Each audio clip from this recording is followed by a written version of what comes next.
All right. Well, Kufar Akbar, everybody, welcome to another edition of the Crescent discussion group. This is a live streamed show dedicated to rightly dividing the truth between Christianity and Islam. We are here every Sunday afternoon, except for last Sunday, but every Sunday afternoon at 6 p.m. Central Standard Time. We're normally here for about an hour and a half, 2 hours, depending on the topic and how much we want to talk to each other and can tolerate one another. Happy Father's Day to all those fathers out there.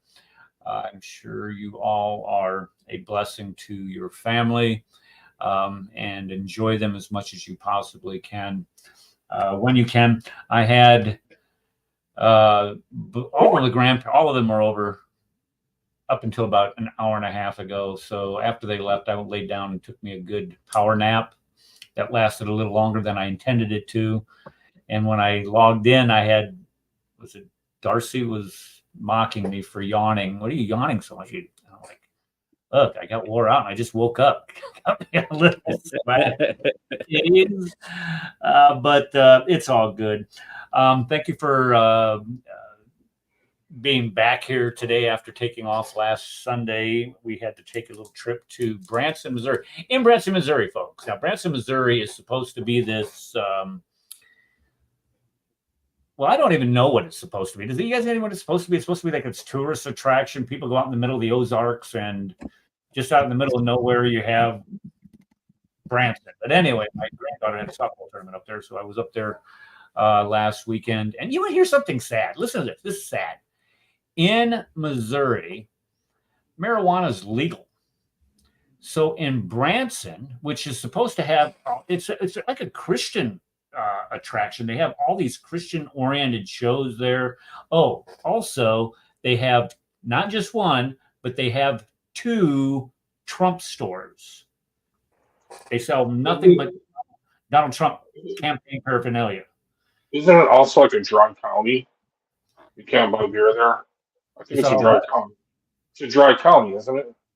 Branson, Missouri, it's a dry county. You can't buy alcohol. Well, I don't know. I didn't buy any when I was there, and I didn't buy any there either. It's legal, and they were selling it. Well, they might not be able to sell beer, but they were definitely selling ganja. In well, not that I went.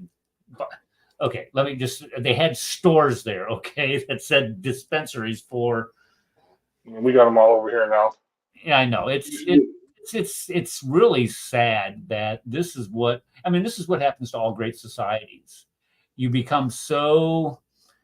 Your life, your quality of life becomes so good that the only thing that you can do to enjoy life is to alter to get drunk or to, do drugs or whatever. I mean, that just tells you where we are as a society. And, if there's anything that this country needs right now, it's a good dose of Christ and the Spirit's pouring out. Anyway, I was just disappointed to see that.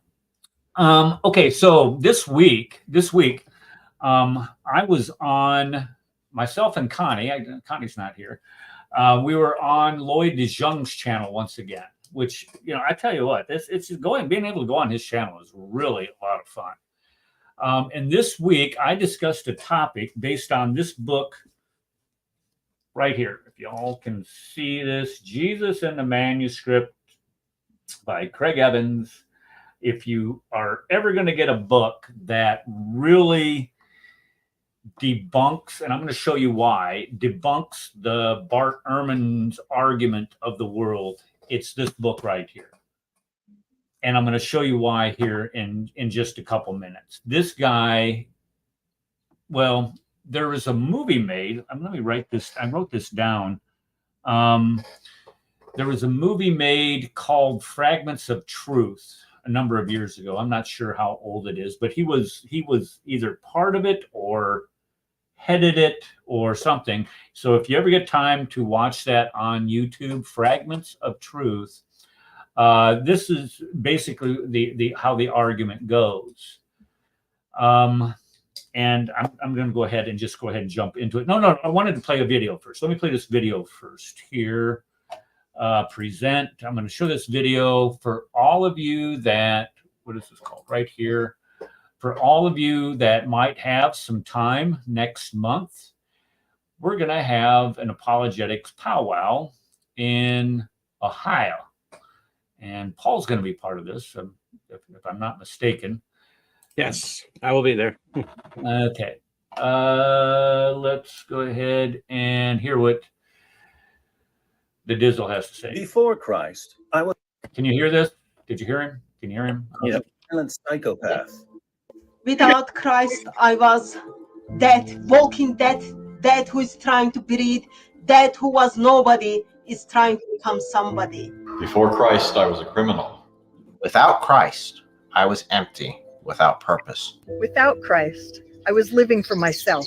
Without Christ, I was selfish and lost in a cycle of sexual addiction. Without Christ, I quickly became a control freak whose life was spinning further and further out of control the more I desperately tried to control it. I was deceived, confused, distressed, depressed, anxious, dying, suicidal, and lost. I was drunk and drugged up to run away from reality. I was drowning in hopelessness. I felt empty and brokenhearted. Without Christ, I was enslaved to my selfish desires. Without Christ, I could not even desire to do the right thing when the wrong thing was so attractive. But temptation is no match for Christ, and there's a world of people who will be slaves to sin forever unless they become conquerors in Christ too. This world is filled with people who are lost like I was. But when I come to know Christ, I became a born-again Christian. With Christ, when Christ become mine, knowing him is only life, I have been freely lived. I've been freely saved. Knowing Christ is the only life, I have been freely made alive. With Christ, I'm a peaceful psychopath. With Christ, we know God works all things together for the good of those who love him and are called according to his purposes. I know the truth, and I am loved. I don't have to endure my pain alone. I don't have to be afraid of the future. I know God is good, and I know his ways are best. I'm not trapped by the darkness anymore. I rejoice in the light. I'm adopted by the Father, guided by the Spirit, and redeemed by the Son for his glory. And I get to shine his light and share his love with those around me too. With Christ, I am fully me, with a goal and purpose. With Christ, I'm living for God and his mission, which is better by far. After Christ, I am a prison minister. With Christ, I am free from sexual addiction, and he's making me selfless. With Christ, I'm set free. And there's a whole world of people that can be free. Free indeed. And God wants us to share the gospel with them. Learn how to share Christ with the world so they too can be set free. Free from sin, from cults, from lies, from darkness, and free to live in the truth and love and light. Join us for this year's free Seek and Share Truth Conference in Ohio. We hope to see you there. Do yourselves a favor, take a picture of that little ID piece there, that little, Yeah. And Can you get it if you want to take a picture? Take a picture of the, what do we call them? Q code or whatever. There you go. QR code. There we go. Yeah. And the conference is free. You just got to get yourselves there. This is exciting. All these people are volunteering their time for you. So I know I'm going to be there. Osama's going to be there. Al is the last speaker. She's the one pretty much putting it all together. Her husband was the other young man that's in there. So yes, and it'll be exciting. In that picture on the bottom right, I'm in the back. I'm the one in the back on the left. So yeah, it was exciting. Was that from David? That was from last year. David is actually a tall guy. I didn't expect that. I think he's like 6'4", 6'5". He's pretty tall. All right. There we go. Okay. So if you're interested in that, you could go ahead and just go on YouTube and then bring this video up. There, it's in Lodi, Ohio is the name of the town. Am I correct on this? Lodi. I don't remember. I got a ride, so I didn't pay attention. Yeah, it's it's 7 hours and some change from where I am. So I plan on driving up there myself. If anything, just to meet you, Paul. I've never met Paul. Oh, that'd be cool. This is just, I met somebody last year there, Larry. That was kind of exciting. Yeah. So, okay, let's go ahead and jump into today's show. As I mentioned, I am going through this book, Jesus and the Manuscripts. There's a lot of exciting information in here, and I have put, I don't know how many different times we have talked about the how we can trust the gospel message. I mean, how many times have we done this here, folks? I mean, it's just every time we turn around, I'm doing a show, or at least mentioning something about how early the Gospels were written. And what I've done is I've gone in and I put that in a slideshow format with a timeline. Now I finally sat down, took some time because I'm tired now and I can have more time to do these type of things. But anyway, I put it on a timeline of when I believe that the Gospels were written. And then what we've done is we've looked at what the early church what we do is we look at what the early church fathers had to say about the Gospels. And when I talk about the early church fathers, I'm not talking about Origen, Cyprian, all those post-Nicene. Well, Origen wasn't post-Nicene, I guess, but the church fathers that are post-Nicene from 325. I'm talking about the church fathers that were the original eyewitnesses to the disciples, or were eyewitnesses to the eyewitnesses. That would include Irenaeus, Tertullian, Justin Martyr, people like that. And so when we look at what they had to say about the gospel message, saying that Jesus Christ is God incarnate, then you start to question this mantra that keeps coming out from the ilks of Bart Erhman, saying, well, what we have today is a copy of a copy of a copy of a copy of a copy of a copy, or how far you want to take that. That's not true. That is not true. And most scholars realize that Bart Erhman is being disingenuous when he says that. And who are the ones that parrot what Bart Erhman has to say? Yes, it is our Dawahghandists friends are the ones that they parrot almost everything Bart Erhman says. The Bible has been corrupted. It's been corrupted, and one of the most trusted Christian scholars out there, even though Bart Erhman's not a Christian, but he is a New Testament critic. This is true. Even says that you can't trust it because it has been corrupted. Well, the fact of the matter is it has not been corrupted, unless you're going to define a variant as being corrupting a manuscript. And if you're going to do that, well, then what you have to do is say that the Quran has been corrupted. So notice you get, the hypocrisy and also the duplicity from your Dawahghandists. So what I'm going to do is, if you want, let me just ask you this. And I don't know if any of y'all will get this or not, or if you watched the stream that I did with Lloyd. Let me ask you this. If you are going to claim that the gospel message was not corrupted, how could you demonstrate that? How could you show that the gospel message that was initially written by the original authors of the Gospels, how can you demonstrate that it wasn't corrupted? If you were going to demonstrate that it wasn't corrupted, how could you do that? Or how would you do that? Anybody want to take a stab at that? You'd have to have the original. The originals. Very good. You would have to have the originals. We call the originals the autographs. Now, the autographs, folks, the reason why they call them autographs is when letters were prepared in the first century, 2 letters were prepared. One was the one that you would keep, and the second one would be the one that you signed, that you would autograph and send to the person or persons that you intended the letter to be for. So this is why they call them the autographs.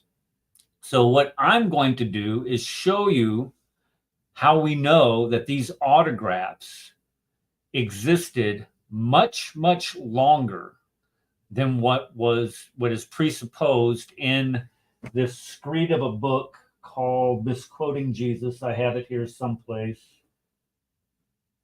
It doesn't matter. You know what I'm talking about. Bart Erhman's book, Misquoting Jesus. Because what he says is that, okay, you would have the original autograph, it would be sent out to a church, and then you would have untrained, unlettered people copying it so they could take it to their church. And this is true. That much is true. But then that copy that those people had taken to that church, then that would be copied by another unlettered, untrained scribe who would make all kinds of errors, who would have all kinds of misspellings, who would have all kinds of words. And then the next thing you know, by it gets to the 5th or 6th generation, you have no idea what the original text said. And in some cases, he may have been correct. That may be right. But what if those autographs stayed around a lot longer than what was claimed? What if those autographs and copies of those autographs made it into the hands of the early church fathers? And so when the early church fathers started writing about what the autograph said, and they started to write opinions, I'm going to mute you, Steve, sorry. When they started writing about that, then you would have the autographs being quoted in the early church fathers. And now we have a multiplicity of other people writing the same thing. Okay, so before I get too deep in this, let me just go ahead and jump into this slideshow. I have to get to the part because, you know, as a matter of fact, I'm just going to go ahead and let me go ahead and do this again. Let me just go ahead and do this. I'm going to do this. Hold on a second. Hold on just a minute. Did I? Yes, I did. I messed it up. Okay, so let me represent this. Present. There, go. All right. So this is what I presented on Lloyd's channel this week. I was talking about how the guys were written early, how they were preserved through the autographs, testimony, authenticity, and corruption. Okay. And these are the sources that I've used for this slideshow. Again, if anybody wants the slideshow, I've had a couple people email me this week. And if you want a copy of it, just let me know and I'll send it right out to you. We talked about the early dating of the Gospels. And we all start with the destruction of the Jewish temple, because that is the most definitive event in first century Jewish history. And the thing about the destruction of the Jewish temple, folks, nobody in the entire New Testament mentions it. Nobody. There's nobody that's not mentioned one time. So we know that this occurred in 70 AD.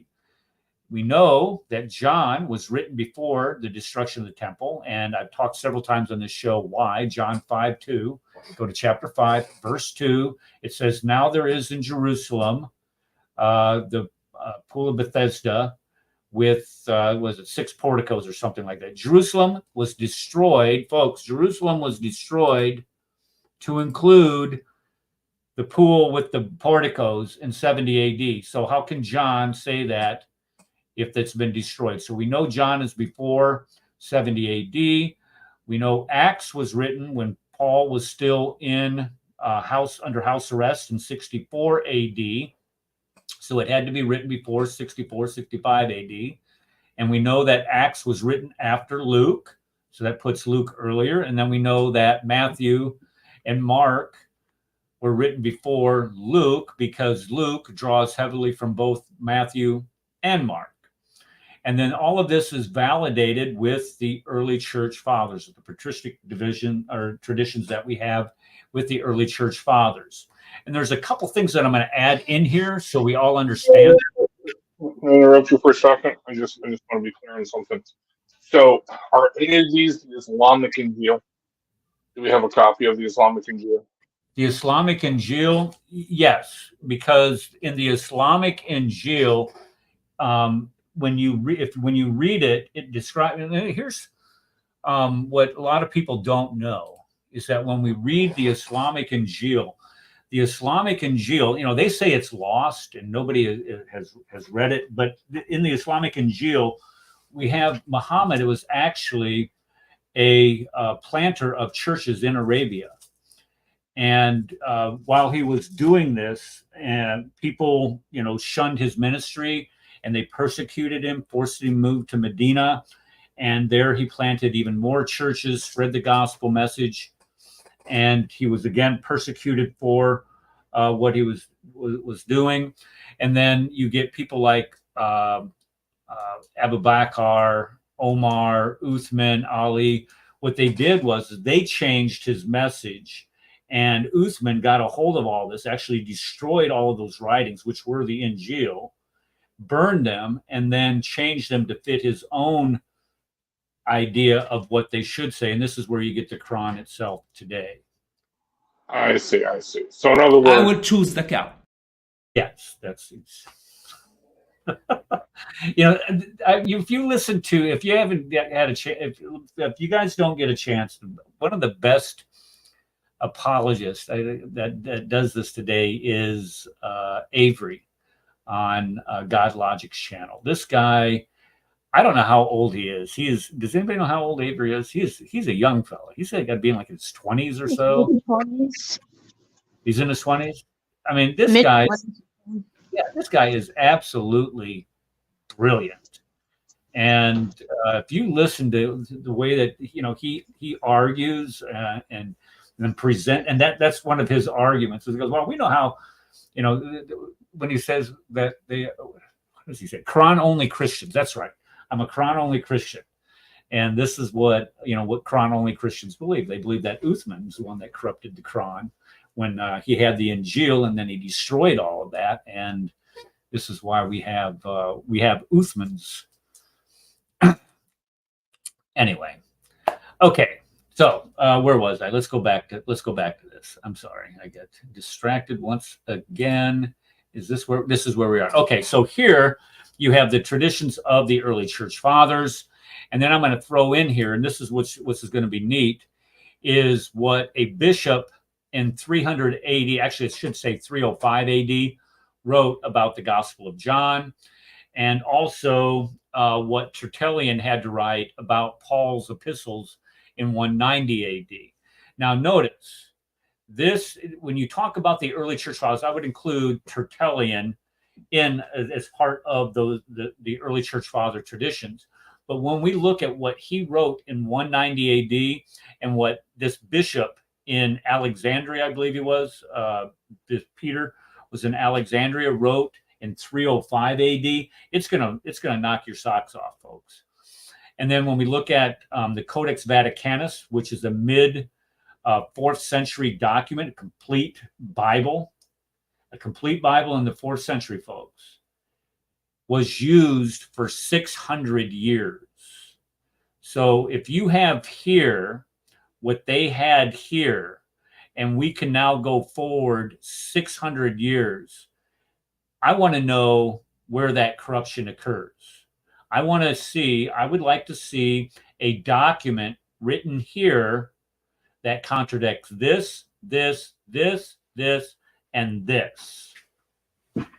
Show me the corruption from a document that was written here. Because if you cannot, then you cannot claim corruption. Okay. And then, of course, oops, I'm clicking on the wrong thing here. And then this Santiaticus was the same thing. Santiaticus was written around 400 AD. And we have, that was used out until, whoops, Steve, just pop back in. That was, the Santiaticus was used clear out until the 8th century. That's 300 years, folks, that these documents were used. And then what we do is we get the Injil right here, which creates the age of ignorance and desperation. Okay, so I'm not going to go through all. Interrupt real quick. We have a spammer in the audience, Mr. Rambo 7, who's actually claiming the Injil is partially corrupt. Oh, okay. Well, maybe he can explain why he believes that. How can all his words be corrupt? Is that the Injil, all his words? So I don't how know. can they be corrupt? What does 5:14 say? Let me look it up. Quran 5:14, chapter 5, the English translation preferably, because we all sprechen the English here. 14 says, what does 5:14 says? And for those who say, we are Christians, we took their covenant, but they forgot a portion of which they were reminded. So we caused among them animosity and hatred until the day of resurrection. And Allah is going, who cares? I mean, I cannot stand reading that book. I'm sorry. I can't do it. It is so convoluted. I mean, when you sit here and from those who say we are Christians, okay, we took their covenant, but they forgot a portion of that of which they were reminded. Who writes like that? I mean, what is that? That makes absolutely zero That's sense. con man language. There's no specifics. It's all generalities. It's con man language. Right. Yeah, this is exactly what you would expect to find. And we talked about that also on Lloyd's show, where we were talking about, when people are writing from an eyewitness testimony, or at least have interviewed the eyewitness, they provide you all kinds of details. For example, the Gospel of Luke. The Gospel of Luke has 110. Go to Chronic Geography, Dan Gibson's Chronic Geography, and it'll tell you the Gospel of Luke mentioned 110 locations. 31 of them are different locations. He's very specific about where these events that he is describing occurred. And all of them are in Israel. He provides you the location. Okay, you go down to the Quran. Now remember, the Gospel of Luke has 27,000 words. The Quran has 77,000. I think. Doesn't matter. It has 3 times as many. The Quran provides 65 different references to locations. 65. Luke, just the one gospel, has 110. Of those 65 references, he only mentions, in the Quran, only 9 different places are mentioned. So when we start talking about what a con man would write, he would not be very specific. He would be very general about the locations and places that he is commenting upon. Now listen, this is the important part. 65 different references, folks. 65. Let's do some math. The location of Ad is mentioned 23 times. So 65 minus 23 is 42. Am I correct on this? If I'm wrong, correct me. So 65. And Ad is up in northern Arabia. It's not even close to Mecca. It's hundreds of miles away. The second place that's mentioned the most is mentioned 24 times, which gets us down to 18, is it? 42, 88, 22. Yeah, 18 times, 18 different places. Talmud, what is where? That is further north. So out of the 65 references, 47 of them refer to Ad and Talmud, which are hundreds of miles away from Mecca. How is that possible? And then he mentions Medina twice, Midian 7 times, Valley of Mecca once, Valley of Becca, which we find in the Psalms, which is Jerusalem, or where it says Zion. Tuba, I don't even know who knows where Tuba is? Tuba, T-U-B-B-A. Who knows? Does anybody know where that is? I don't even know where that is. Hij and Al-Ras twice and Hij once. So again, thanks to Dan Gibson, he's done the work for you. All you have to do is just open up his book, and right there in his book, it tells you what locations are mentioned in the Quran and how he's a con man, because he's not specific at all when discussing the locations. Okay. So, hey, Eric. Eric, Yes. could I just say something about that verse that the guy brought up, 5:14? No. Yeah, go ahead. Yep. Was that somebody? What was the reason for showing this verse? I have no idea. Let's see. The New Testament came 500. What is this? What is this? The New Testament came 500 years after the Hebrew. That wasn't it. Where did he write this? Listening. Dominic's the one that's causing the trouble back there, as far as I can see. Okay. I'm just kidding. Right here. Here it is. The Injil on earth was partially corrupted. And he's saying, Surah 5:14. Okay, so he's saying that the Gospels were corrupted. Okay, so not the Injil. Go Dominic. Go Dominic. Okay. I just want to say that this verse, first of all, in the Arabic, it says, "Alladhi qalu inna nasara," that we are Nasara. First of all, there's no Christian in the universe that says that about themselves. This is Muhammad didn't know how to say Christian. That's why the word Christian is not in the Quran anywhere. The word for Christian is Masihi. That's not in here. Nasara is some cult that Muhammad heard of. Akhadu mithaq, we took their covenant.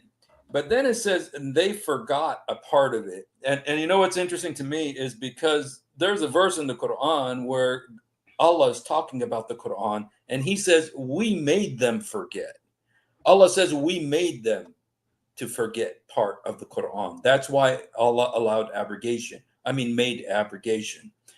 And so here it's saying that the Christians forgot a part of what we sent to them. But the word that really bothered me the most, the translation, it says, so we let enmity and hostility arise between them, between the Christians. And as well, the word in Arabic is not we let, it's we incited. We incited violence and hatred. Okay, who's the we? Is Allah got a mouse that he keeps in his pocket when he? Exactly, and that's what the Najrani Christian, when Muhammad said to the Najrani Christians, he said, "You guys worship the Trinity." And then the Najrani Christian said to Muhammad, "Well, so do you, because all of your Quran is we. Everything Allah does, he's we." So anyway, I just wanted to say something about that verse. Royal we. Allah has a partner. His name is Muhammad. Muhammad is the real head of the sock puppet. Well, here's a fun fact. It's interesting that you brought up Hussein, Steve. You brought up the point about Nasara. I think that's really interesting because I've always thought that too. I was like, Nasara doesn't mean Christian.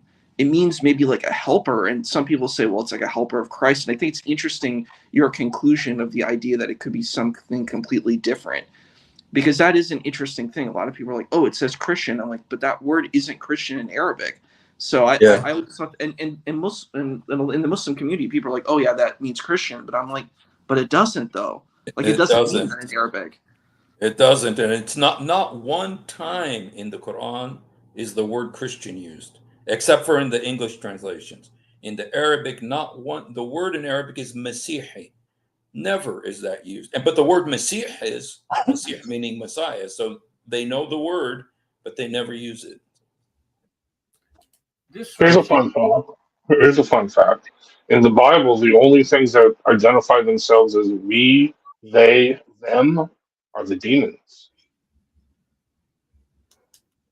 Did you hear that? You bigot, you homophobe. Just kidding. Transphobe here. But no, seriously, think about that. So when Allah is saying we, there's no plural of majesty that didn't even exist until like the 1800s. And that's in the English language. But he's identifying himself as one of the demons. I'm wondering which Jewish group says that it's okay to marry, consummate said marriage, and divorce prepubescent little girl. It's the same one. It's the same one that says that Ezra is the son of God. That's yeah. I was waiting for that one. Group, exactly. We can't find them, but yeah, that's exactly that group. There was something else that he posted up here. Here it is. The royal we. This is a common Islamic lie about the plurality of the plurality of majesty, as what we find in Elizabethan English, where there's a royal we. There is no such thing as a royal we. You ask any Jew about the royal we, and they'll tell you that you're either ignorant of the Hebrew language or you're probably a Dawahghandist trying to make an excuse for Muhammad when he used we in the Quran. It just doesn't work. Okay.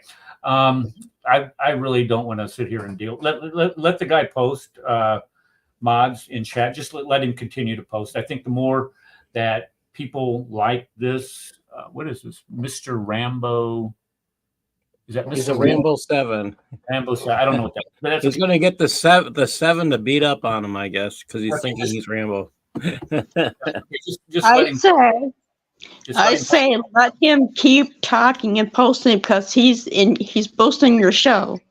Yeah, that's and I appreciate that. So let him keep posting. That's quite all right. All right, so let's go ahead and get that off the screen. Let's get back to what we were just talking about. Number one, the New Testament doesn't describe the destruction of Jerusalem.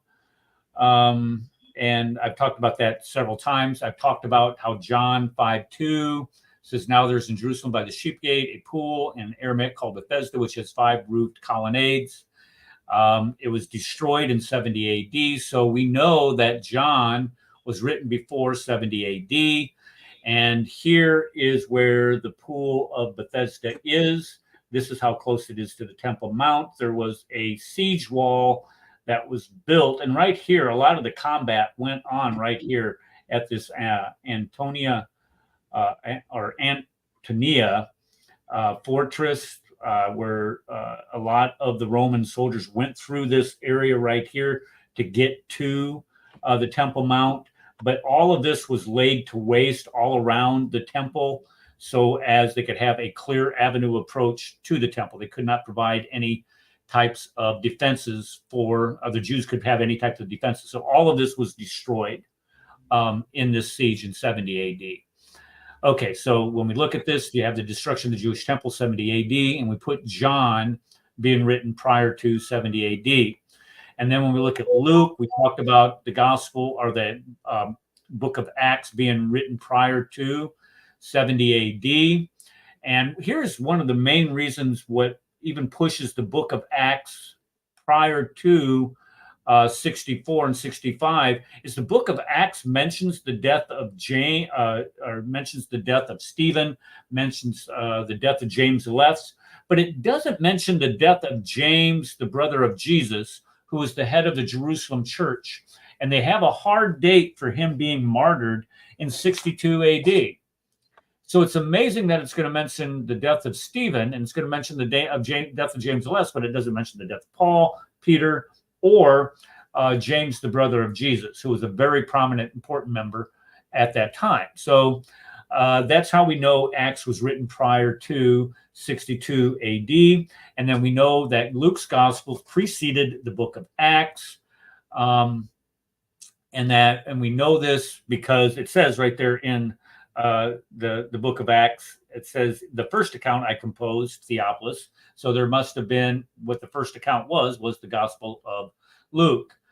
And then we look at Paul quoting the gospel in his letter to Timothy. Now, the letter to Timothy is written in 63 to 64.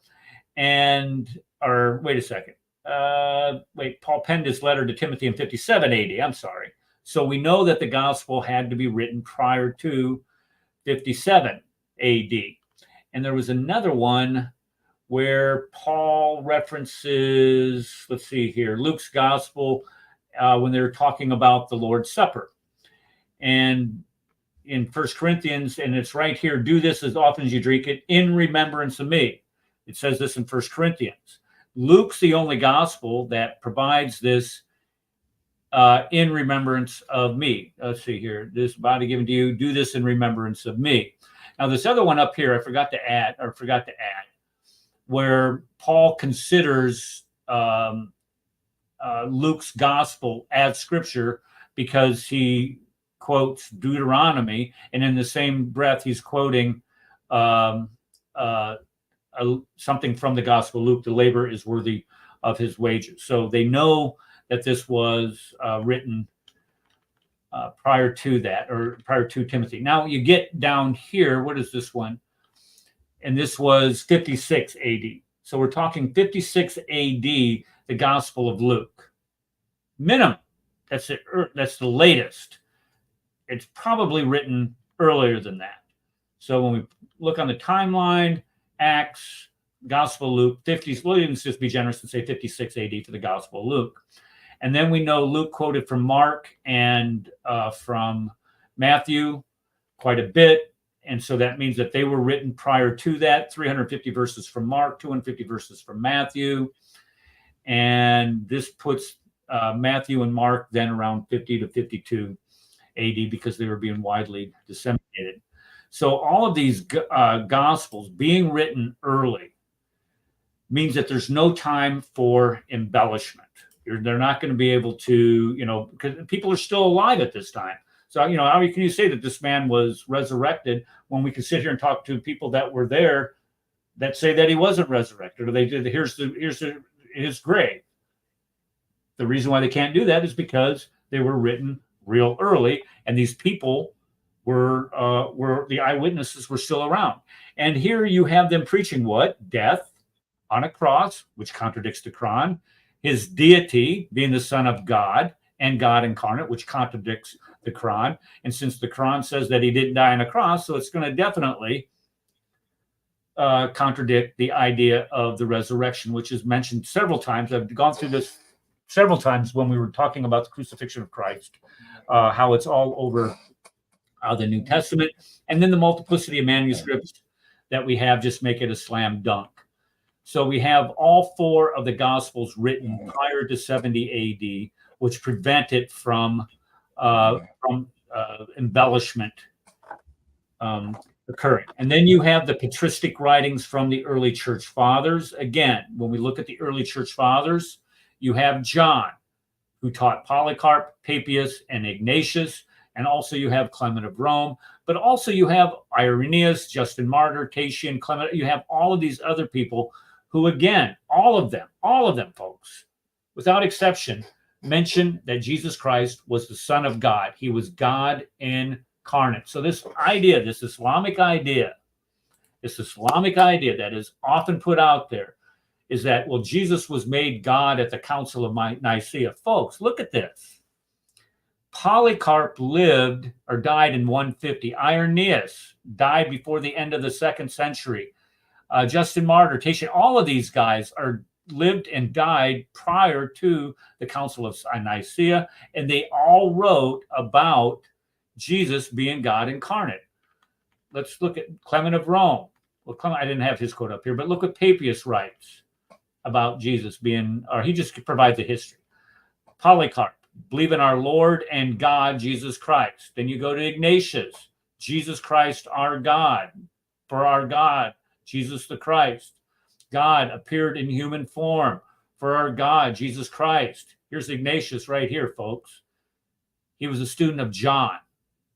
John was an eyewitness to Jesus Christ.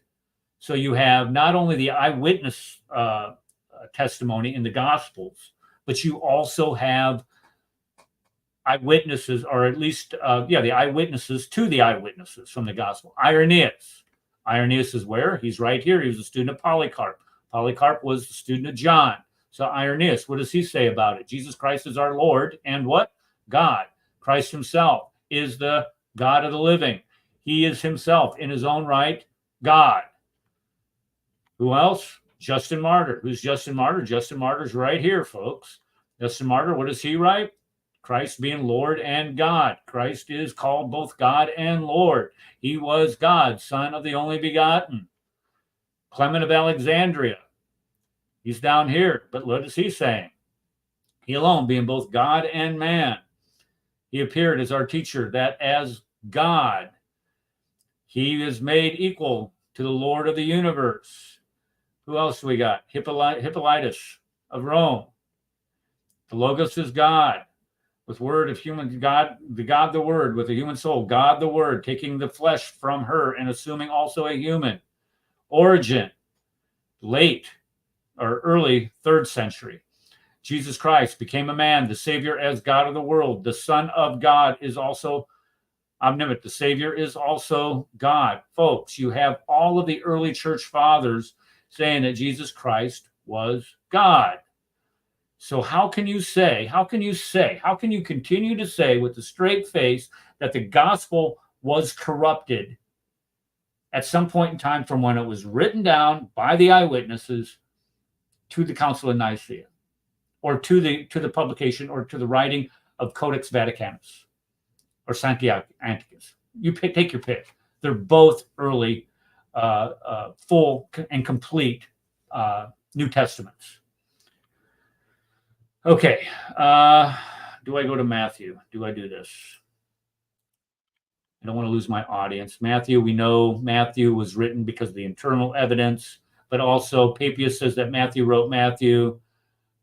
There's nobody else in the early church disputes Matthean origin, authorship. Irenaeus says Matthew published his gospel. Mark, we know Mark. And here's why I'm doing this, folks, is because we hear this mantra of, well, we don't even know who wrote the gospel. It says the gospel according to Matthew, the gospel according to Mark, the gospel according to Luke, according to John.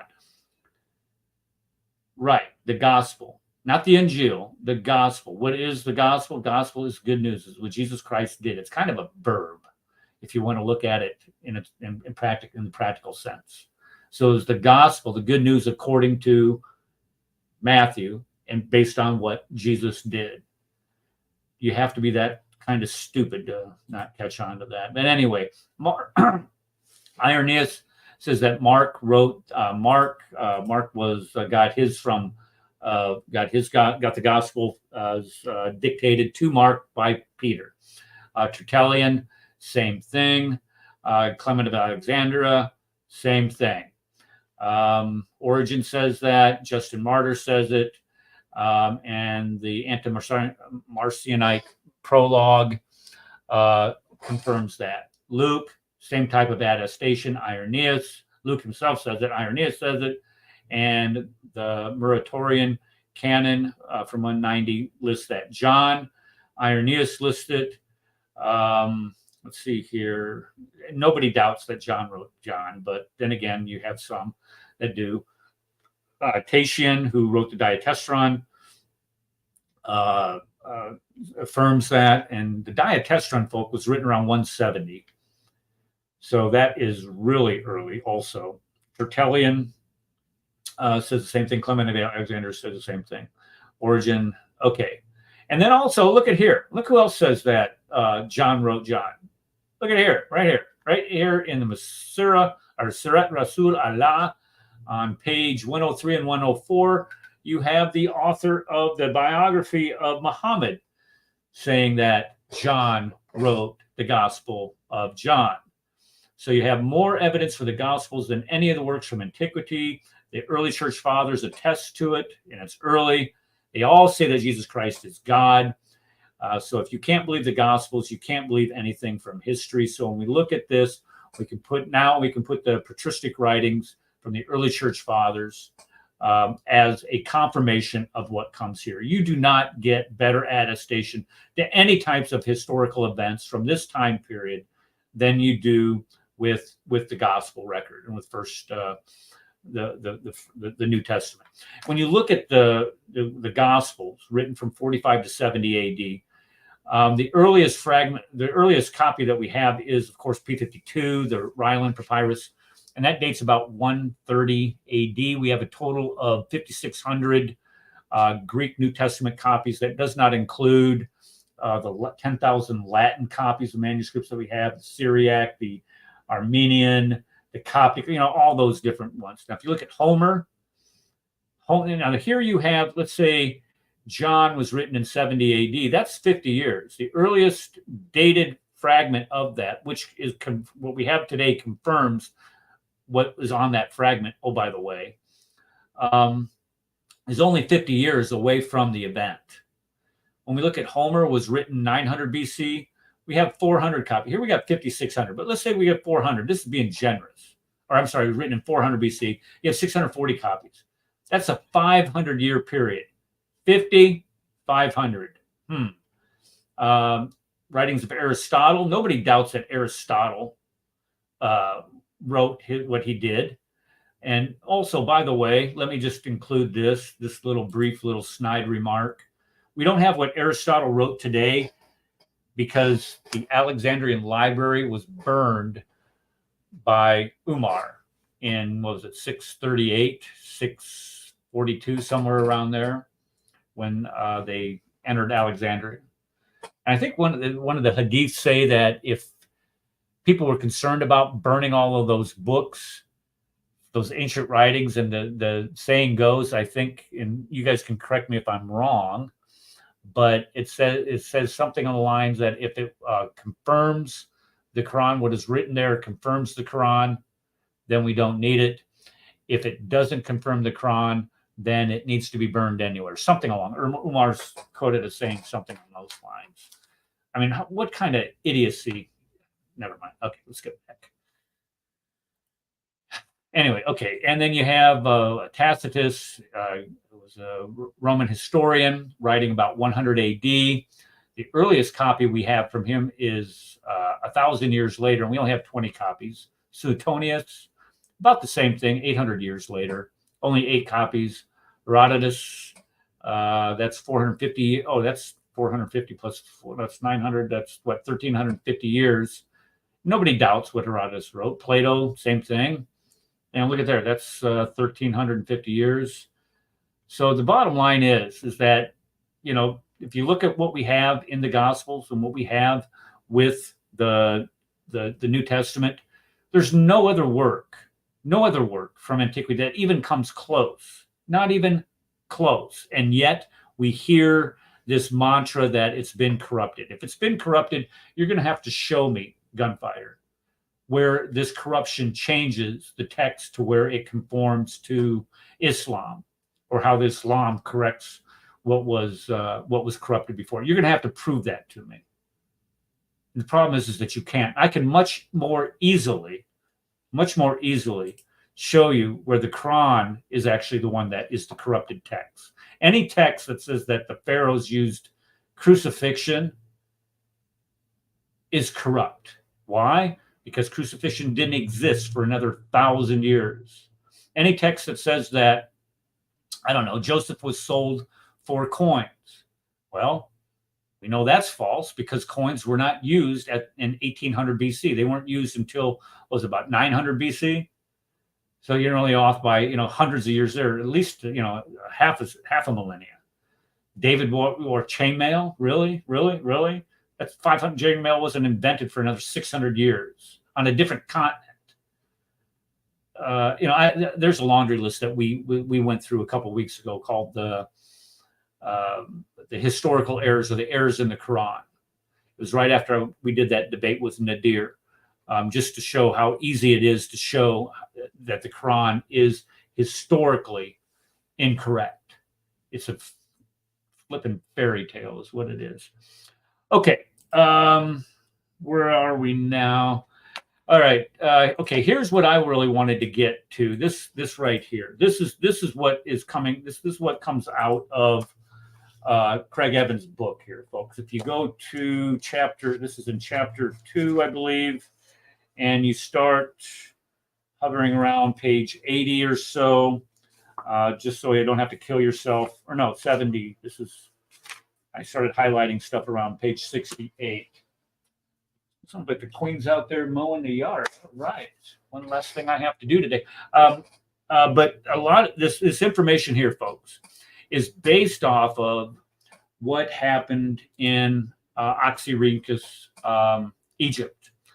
2 gentlemen from England, Arthur Hunt and Bernard Grenfell, went down there in 1896 looking for manuscripts, ancient manuscripts.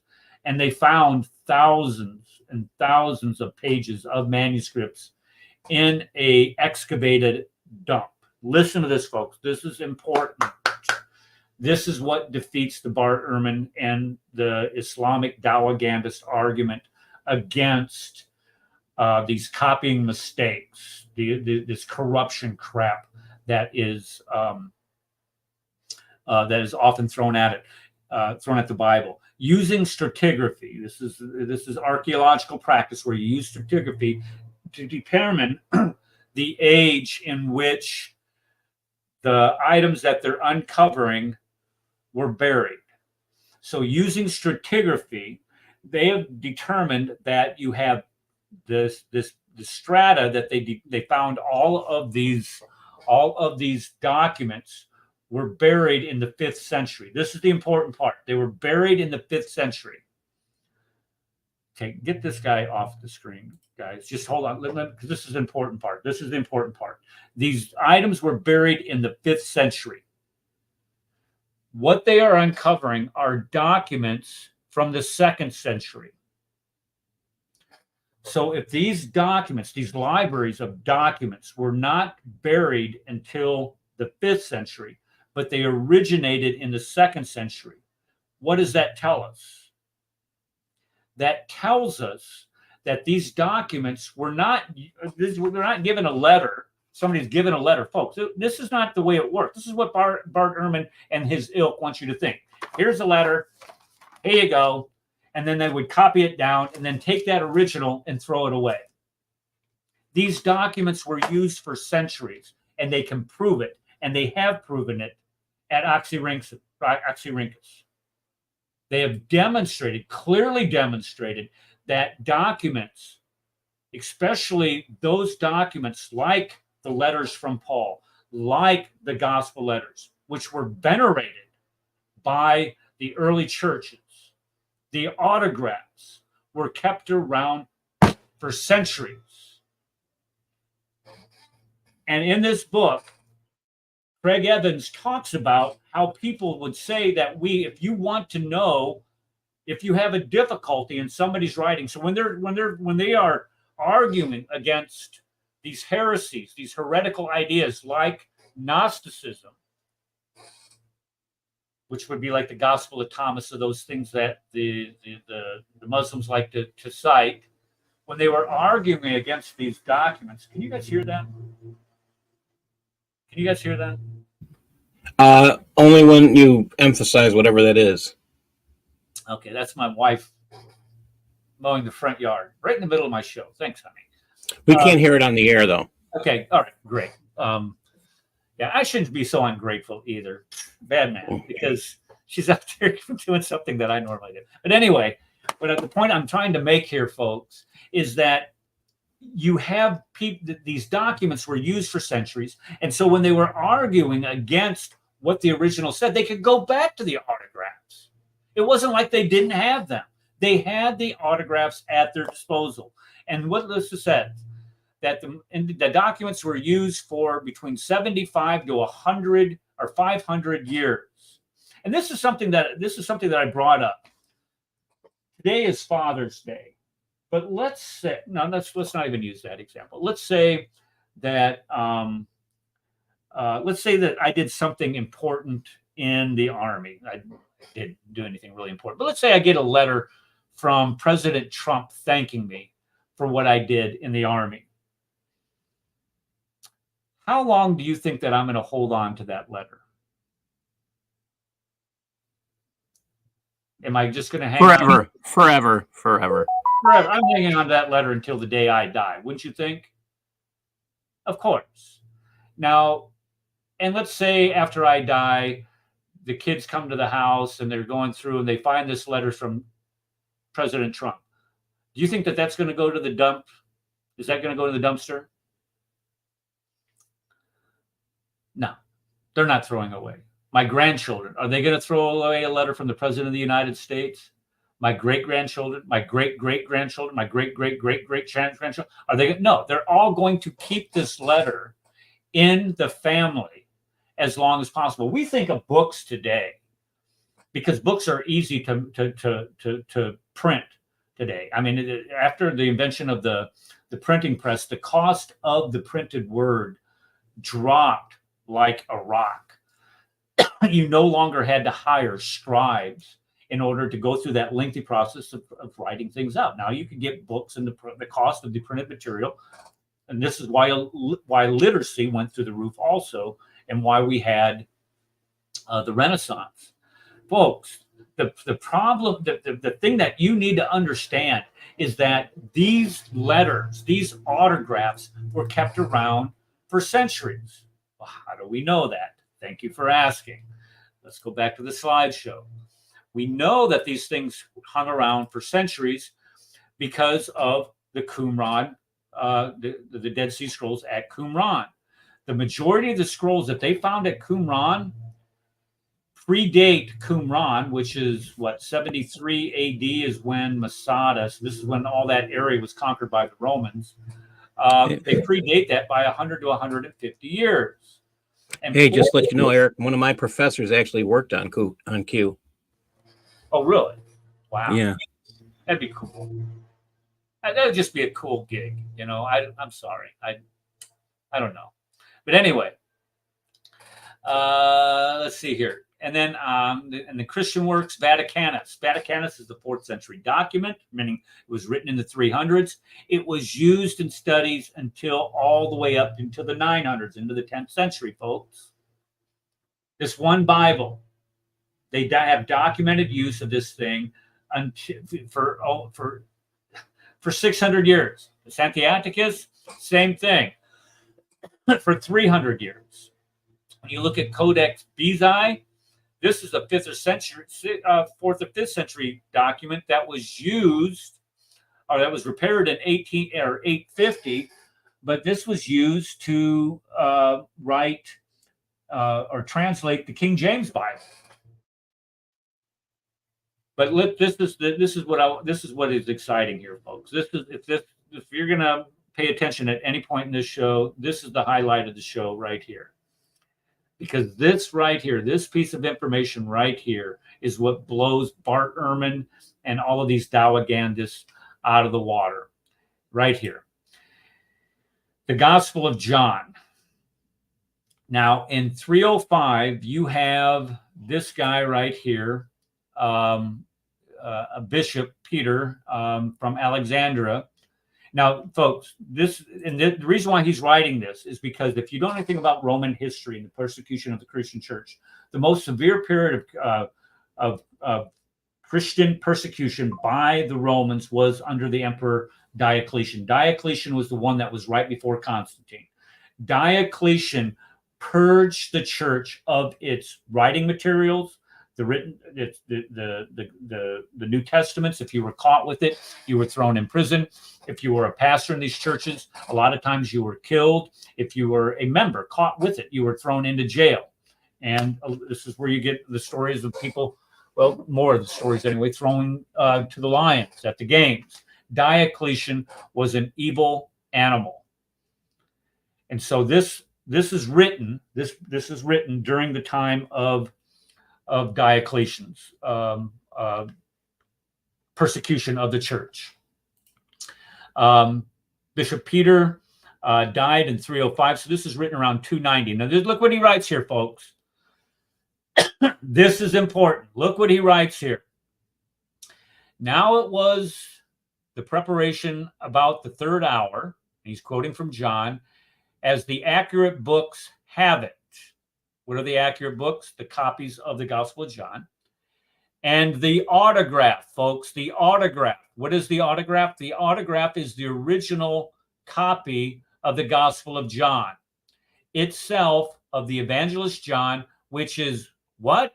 Up to this day has, by the grace of God, because Diocletian's Roman persecution has not got their hands on it, been preserved in the most holy city of Ephesus, where it is there venerated by the faithful. Are you guys catching that? 290. This is almost the 4th century. This is the end of the 3rd century. There is a copy of hindsight. You guys, look, send me an email and I will email you this slideshow. You don't have to write this down. Email ericthekefer.com or ericthekefer@gmail.com.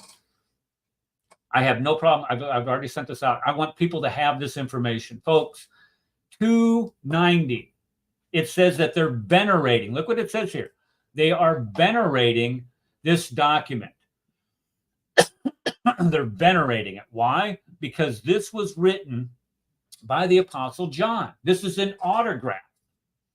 290. So if they want to know and they want to compare their copies of the Gospel of John to see if they're corrupt, all they have to do is go to Ephesus where they have the autograph, folks. This is important.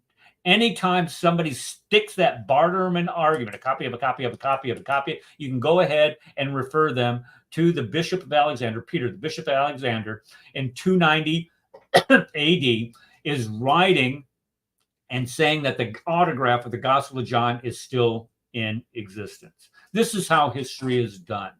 This is how we know what Papias wrote. We don't have anything we don't have the autograph of John anymore. It was written on papyrus, for Pete's sake. Papyrus is a very brittle type of material to write upon. What was I saying? But the thing that you need to understand about this is that they had the ability to go to the original 200 years, over 200 years after it had been put out.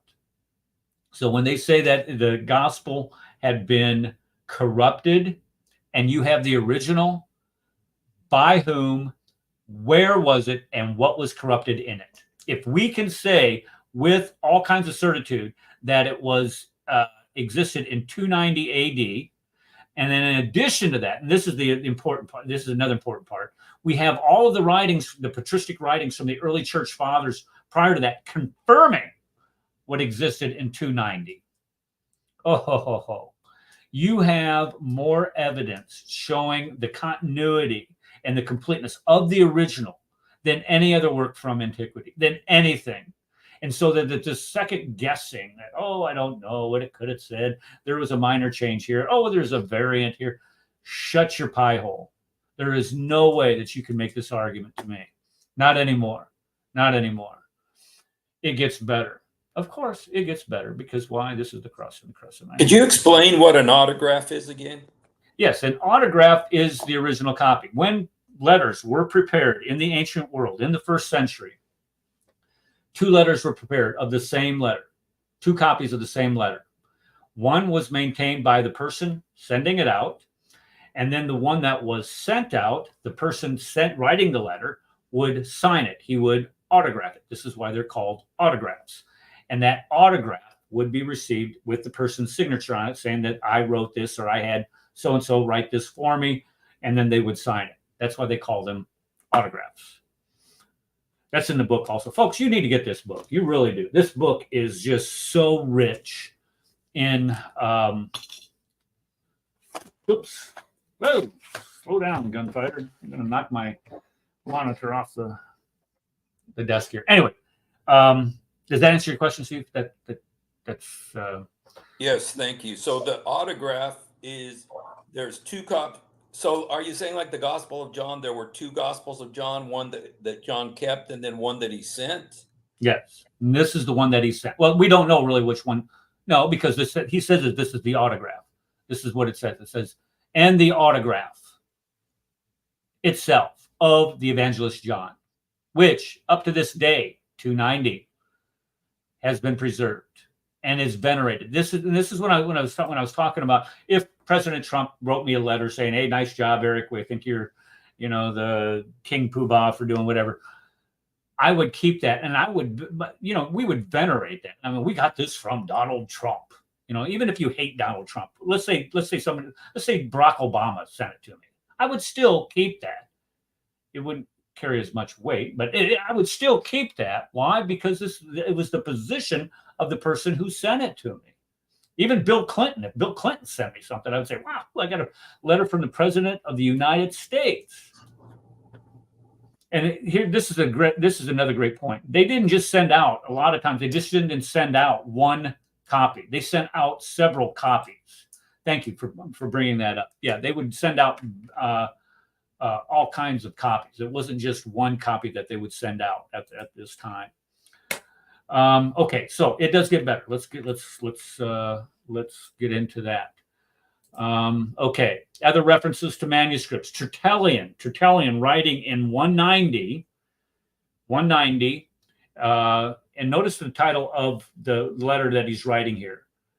Prescription against the heretics. So in the prescription against the heretics, he's citing Paul's autographs as still existing.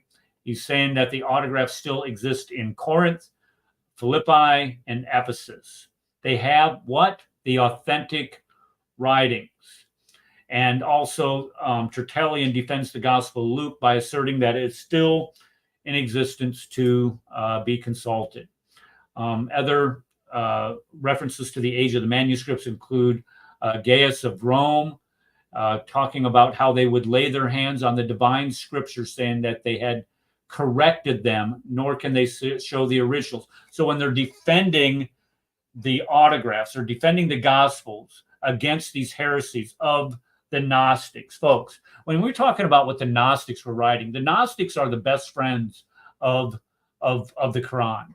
When we look at what we find in the Quran, for example, from the infancy gospel of Thomas, where we have Jesus speaking from the cradle, the palm tree bending down, the Jesus getting mad at a friend and striking him dead, or all of these stories are from Gnostic sources. And so when we look at the early church writers, the early church fathers, they're defending orthodoxy. Orthodoxy is established by the authentic autographs, confirmed by the authentic autographs that they had in their hands. So to say that, that they were a copy of a copy of a copy of a copy, shut your pie hole. They would be able to go back. This is what Gaius is saying. Let's look at this again. Gaius is saying they have not feared to corrupt divine scriptures. For this cause, they did not fear to lay hands on the divine scriptures, saying that they had corrected them. What did they do? They corrected them. Nor can they show originals from which they made their copies. So when they go ahead and try to change them in their own writings, he's saying they don't have the originals. Who has the originals then? We do. Augustine, 400 AD, when he's disputing with the Manichaeans, says, and if any uncertainty remain, we should consult what? The original text. Well, how can you consult the original text if you don't have it? So Augustine, writing for, he's come on. So again, these ancient texts were used for centuries. We have direct attestation that the autographs existed centuries later, and these autographs were often consulted when the church fathers were defending orthodoxy against these heresies like Gnosticism. There we go. Okay, so again, you can put the Gospel of John at 300 AD. You can put the epistles of Paul at least to the end of the 2nd century, the autographs existing that long. And then again, you have Codex Vaticanus. This is written in the early 4th century, 300s. So you could honestly say that the Codex Vaticanus was able to have the Gospel of John copied from the original. You could actually say, that it wouldn't be a copy of a copy of a copy of a copy of. Shut your pie hole. The originals existed for centuries, and the same thing with the Sinaiticus. The only time it became a problem is when you get out here with Islam in 632 AD, and this is where you start the beginning of the age of ignorance and desperation, trying to change it. What about the variants? The variants, we'll be almost done here, folks. I'm almost done. This is the last slide. The variants. This comes from Dan Wallace's book. I have it right here. Where is it? I have it right here. Theology. What did I do with it? Doggone you, Kaffir. I just had it here in front of me. Anyway, Dan Wallace, it's Defending Against Corruption is the name of the book. Or another, revisiting the idea of corruption. Where is it? I found Bart Erhman's book. Where's Dan Wallace's? It was right here, Theology. Lord help me. I'll find it. Are Anyway. they in alphabetical order? No, they're not. They're just in any order that I decided to look at them. I need to do better about this. But you know what? I have time. I might think about doing this sometime. Anyway, when we look at the variants, this idea of variants, you got 5,800, 5,600. That's some typos. 5,600 Greek manuscripts, 10,000 Latin, 5,000 other ones. You got about 25,000 in total manuscripts of the New Testament. Dan Wallace says it's embarrassment of riches. The New Testament itself has about 140,000 words, but Bart Erhman likes to emphasize that it has 300 to 400,000 variants. And this is true. Nobody disputes that. They don't know exactly how many they are, but it does has a lot. But the problem is that 99.9% of them are neither meaningful nor viable. They have no impact on the text themselves. You have 20,000 lines of text, folks, and only 40 of them are in question. And let me just briefly tell you where the majority of that comes from. It comes from the woman caught in adultery. That comes from the long ending of Mark. And then that also comes from 1 John 5:7 that talks about the Trinity. None of those have any impact on any core Christian doctrine.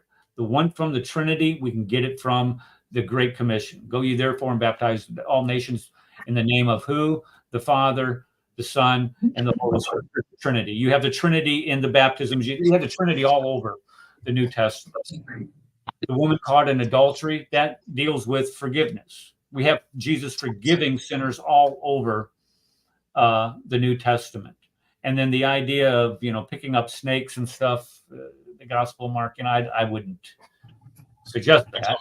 But again, you also have the resurrection in the long ending. We have that in the other Gospels too. So there's nothing there that the big three that they always throw out there that invites that. There are some minor ones, throughout, but nothing that impacts any core teaching in the New Testament. So this idea that the variance is problematic is a lie also. Was somebody saying something there? I wanted to say something, if that's okay.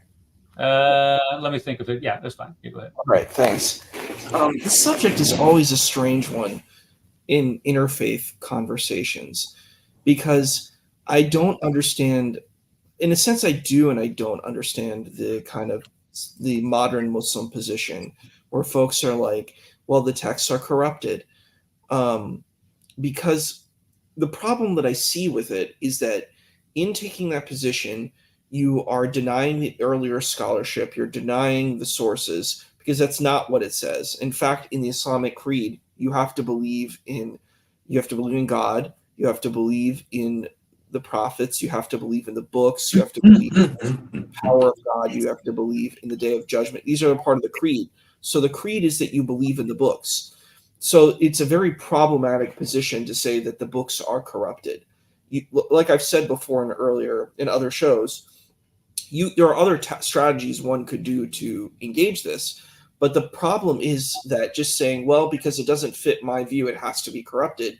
Well, you face a huge crisis if you do that, because you might win this battle. Like I said before, you might win the battle of saying, well, I can make fun. Like I was watching the Speaker's Corner and, Dr. Wood was there and there was this guy named Saif or something, or Sharif. I forgot what the guy's name was, but he basically was saying horrible things about, the big JC, and I was like, oh, this is a pretty terrible thing to do. He was saying bad things about who?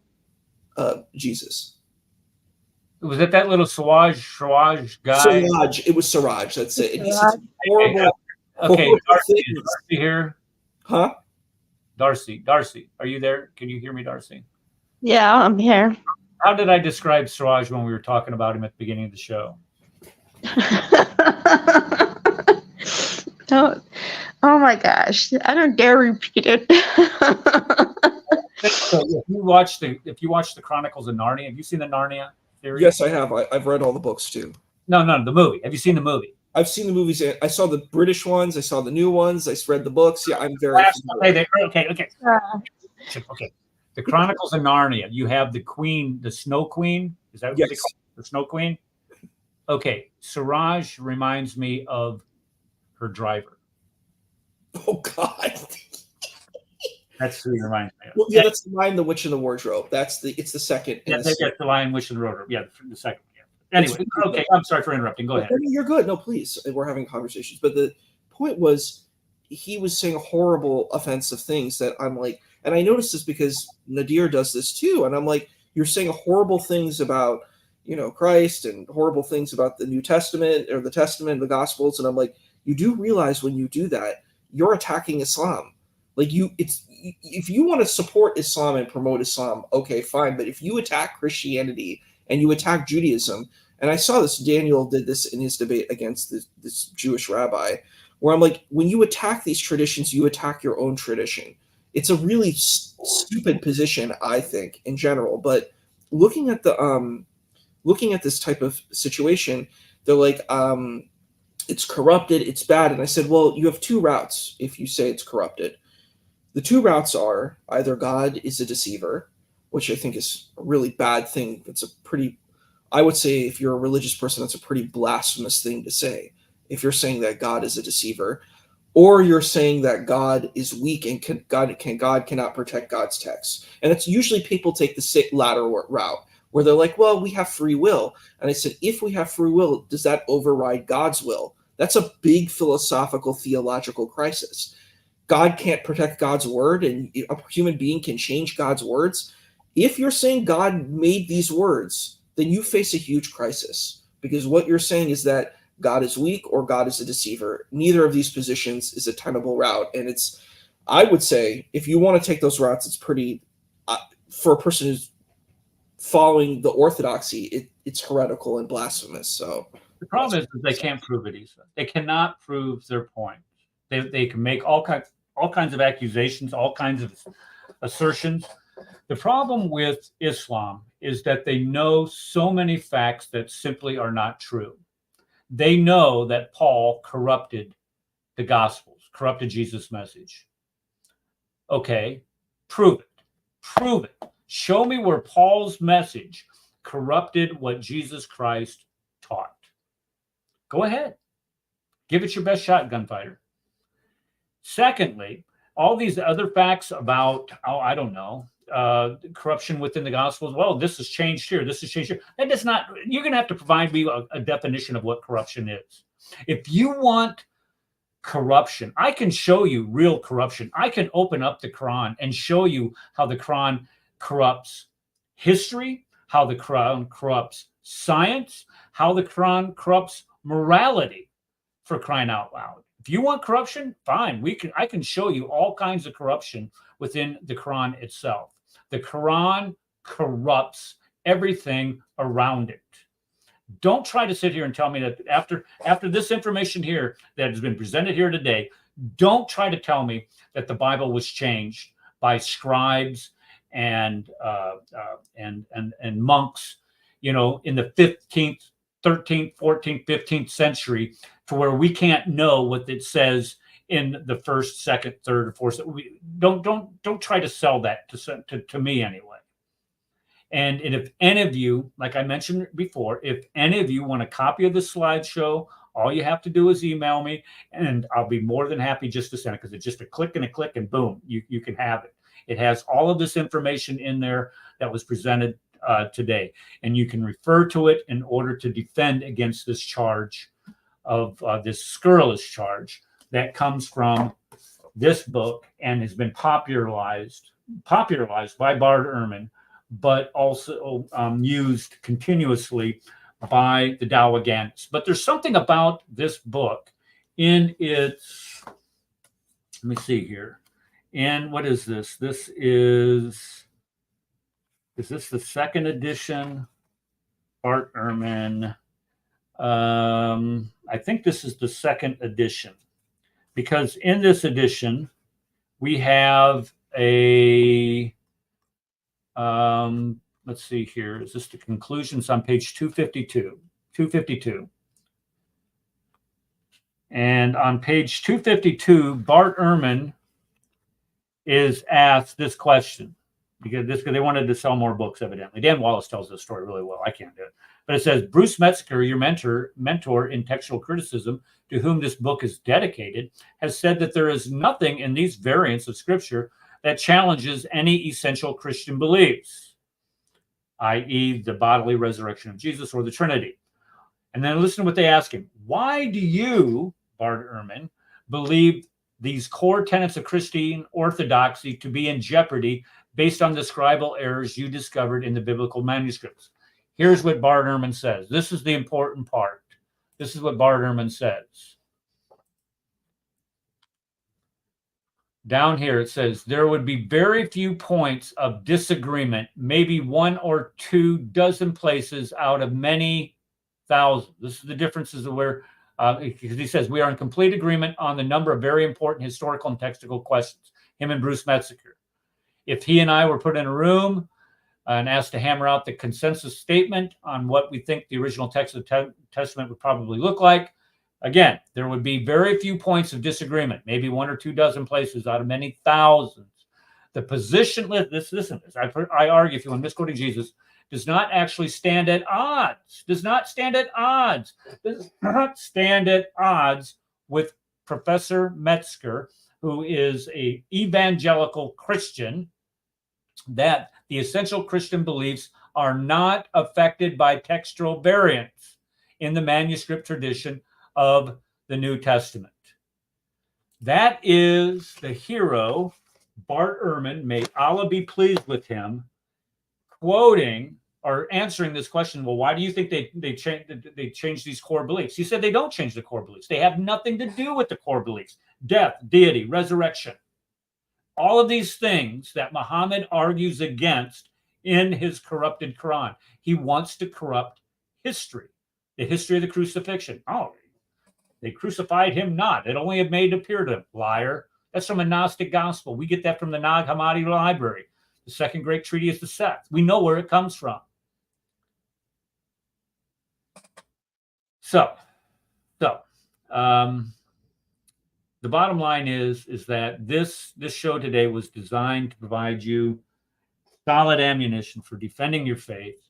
If you want this slideshow, go ahead and email me. I'll be more than happy to send it to you. I put a lot of research and effort into looking a lot of these data facts up here.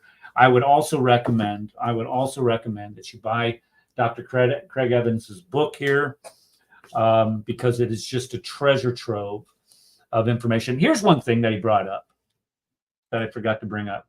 This is pretty cool. It's called the Jesus Cup.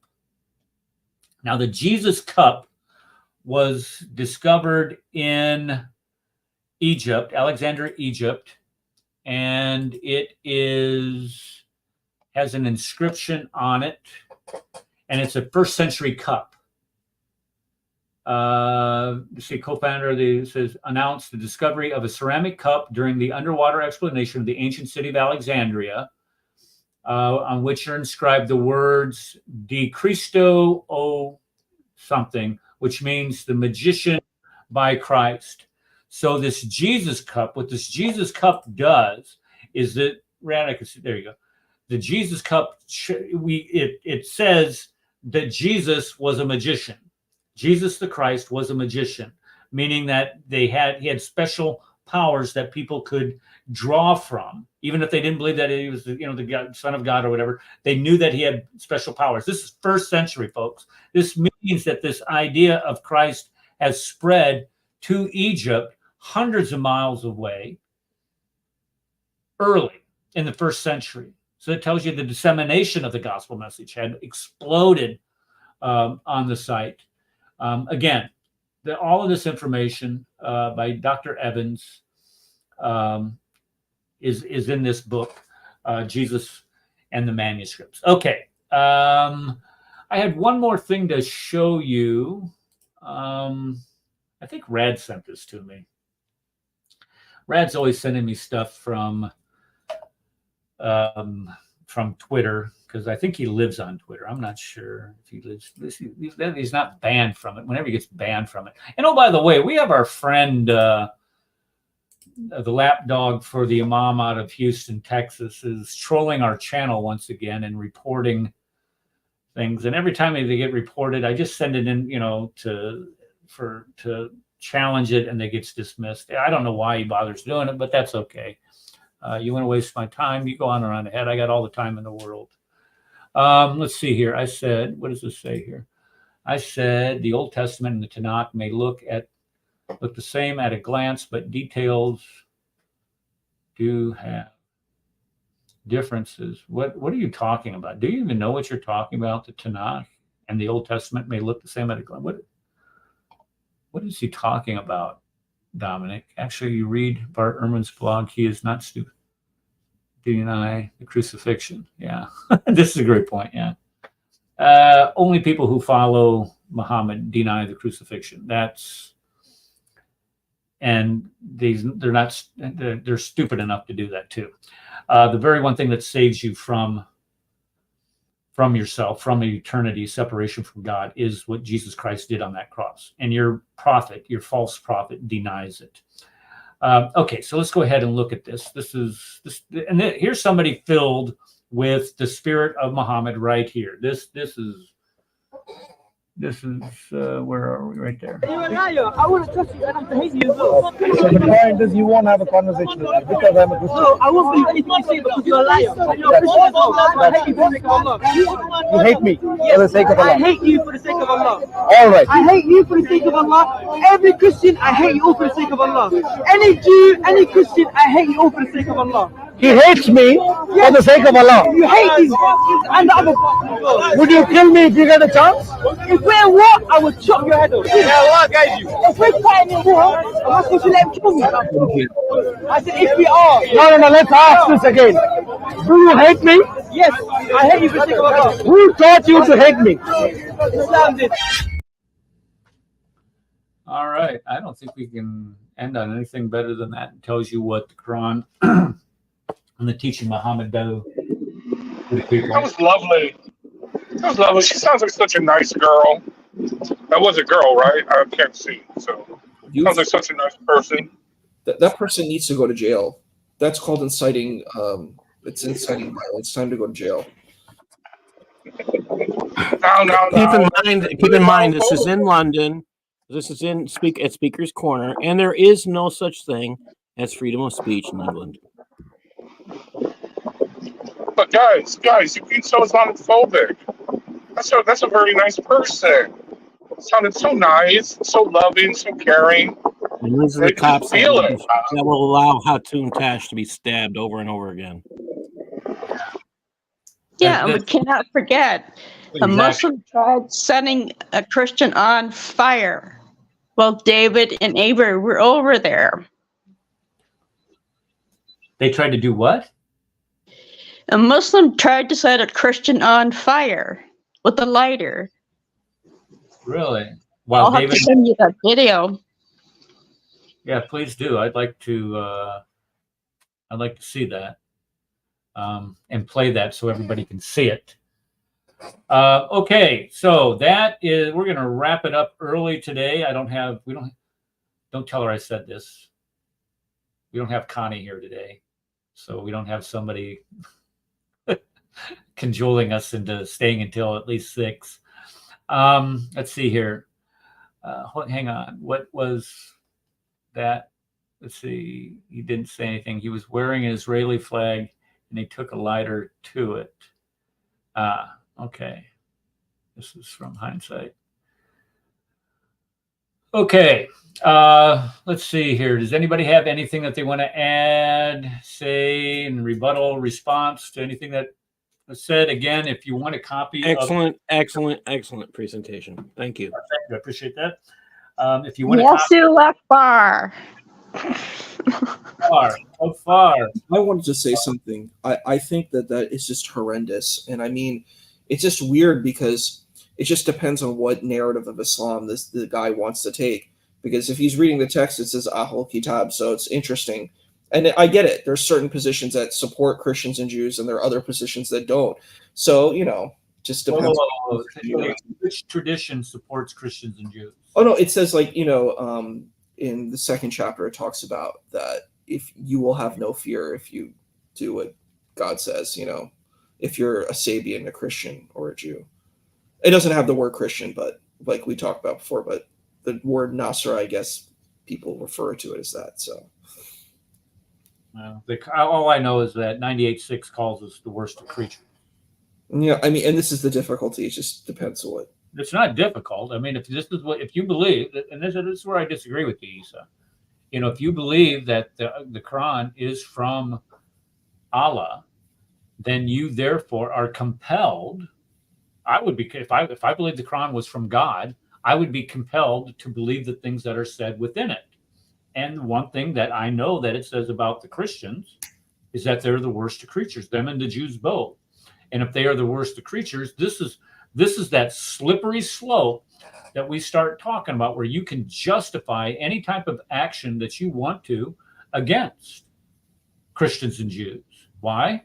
Because they're the worst of creatures. We're not talking about the worst of human beings. We're talking about worse than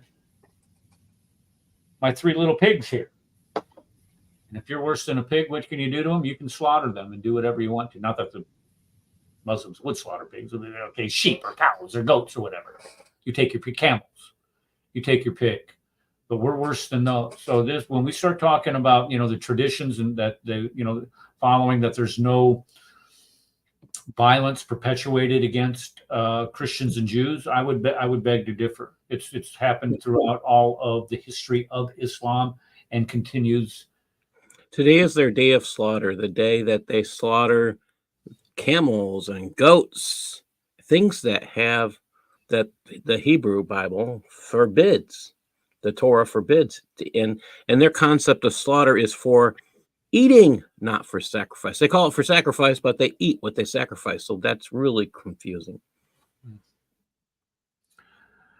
All right, guys, I hope that you enjoy what's left of Father's Day, and we'll be back here next Sunday at 4 p.m. Central Standard Times with another edition of the Cross and the Crescent discussion group. If you have any suggestions or topics that you think that we should discuss here on the show, again, Eric Theckefer at gmail.com.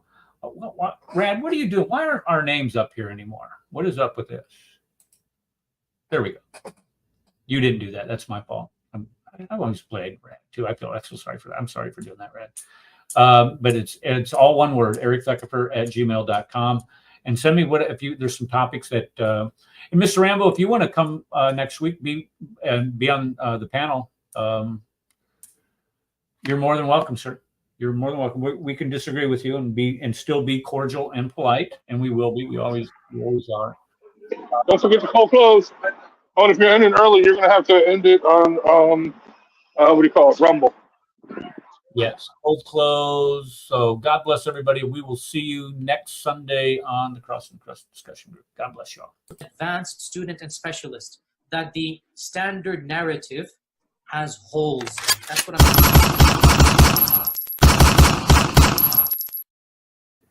that the Muslims were rioting against one another. And as much as we don't want to face the fact, the Muslims were lying sometimes. They were fabricating, they were embellishing, and that might be hard to accept, but that is a reality.